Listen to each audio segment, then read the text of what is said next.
Welcome to another video. So recently, OpenAI has launched their new O1 model, which is great and insane at a lot of things, from coding to math, chemistry, biology, and just about anything you want to do. But recently, Aider has also updated their benchmarks to account for these new models, and the performance of O1 on Aider looks insane. Let's take a look at it. So, O1 is now in the highest position on the leaderboard. It has completed 79.7% of Aider's benchmark questions, and it even scored 100% using the correct edit format. They say that O1 Preview scored 79.7% on Aider's code editing benchmark, which is a state-of-the-art result.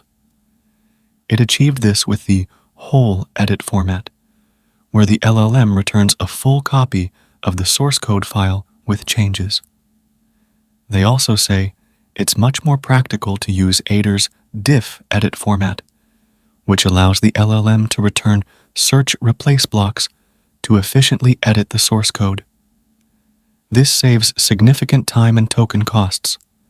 Using the diff edit format, the O1 Preview model had a strong benchmark score of 75.2%. This likely places O1 Preview between Sonnet and GPT-4o for practical use, but at significantly higher costs.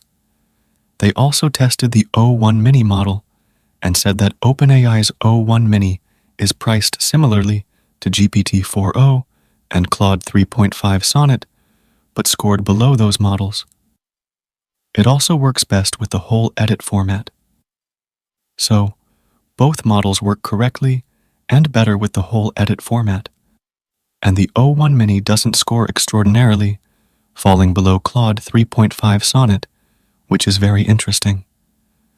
So, I think with this, we know that Sonnet still remains a better coding model, at least, which is really cool. They also say that the O1 Preview model had trouble conforming to Aider's diff edit format, while the O1-Mini model had trouble conforming to both the whole and diff edit formats. I think this happens with models like this because they have their own formats for processing, which makes it harder for users to adapt their custom formats. This is also the reason why these models don't support tool and function calling. Aider's team is indeed working to optimize its prompts and edit formats to better harness the O1 models. So, that's the major part about the benchmarks they have shared. But there's one major issue with using the O1 model, and that's the rate limits.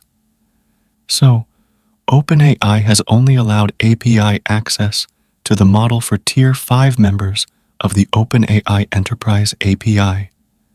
This means you need to be an enterprise customer and have spent a lot of money on their platform. Even with all that, you'll still be rate limited to something like 20 requests per minute or similar restrictions. For us, OpenRouter has added the model, but it's also very rate limited because they only have a set number of accounts and API keys they can use. But it's fine to at least try out O1's capabilities with Aider. You can also use it with these commands if you have OpenAI API access to the model. Anyway, let's get started with it. First of all, install Aider with pip install Aider chat, or if you already have it, just update Aider. Once that's done, we can start using it. If you're using OpenAI directly, set your OpenAI API key and use Aider with the O1 model. But I'll be using it with OpenRouter. So, set your OpenRouter API key, and once you've done that, start Aider with OpenRouter and the O1 model. Now we can use it. But before that, let's create a Next.js project here, because I'll be building an app using Next.js that a lot of people would like to make. So, let's just do that here. Now that's done. Let's start Aider now. We can ask it to do anything here. Let's ask it to make a nice book management app where I can add my books and mark them as read or not read. I also want it to store everything in local storage, so we can retrieve data from it later, and stuff like that. Here's the prompt. Let's send it over and see. It's doing that now. Let's wait a little bit.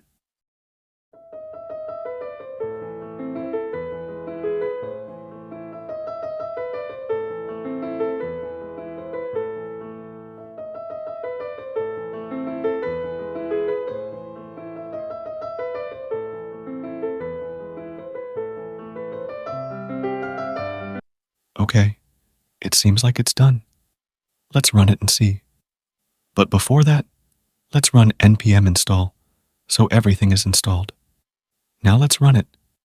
Okay, this looks pretty good. It has made the app, and it looks great for a first try. So, this is really good. It also has local storage, and it works fine. So, this is really good. I won't give it any more prompts beyond this, because it will exhaust my rate limits for the next model, which is O1-Mini. But I think it's performing well with Aider, although I don't see much difference between this and Sonnet is just insanely cheaper. So, I think Sonnet is better. Plus, it has prompt catching, which will decrease your costs even more. Anyway, now let's try it with O1-Mini. I've created a new Next.js project here. Let's start Aider with O1-Mini. Okay, it's started. This time, let's ask it to make a calorie tracker app and also store it in local storage. Let's send it and see. Okay, it's doing that now. Let's wait a bit.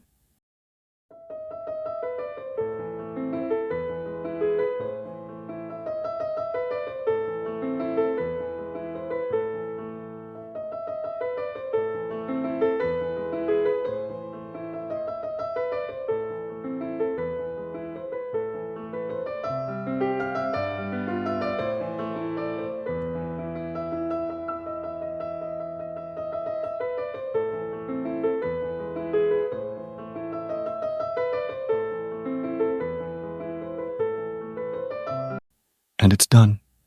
Let's approve everything here. Now let's run npm install and get everything installed. Once that's done, let's run it.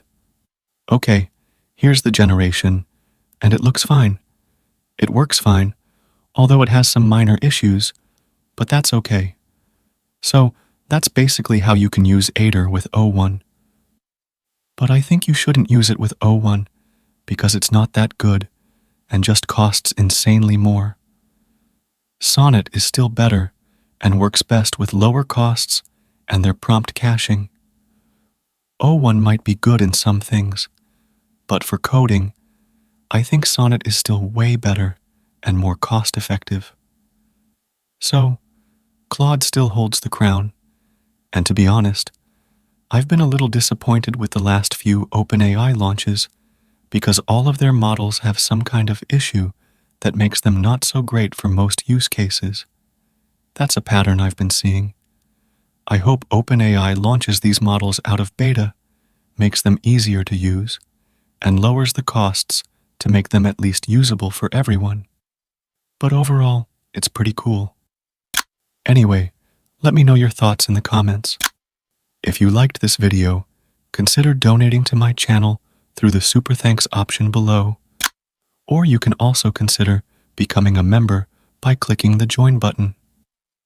Also, give this video a thumbs up and subscribe to my channel. I'll see you in the next video. Till then, bye.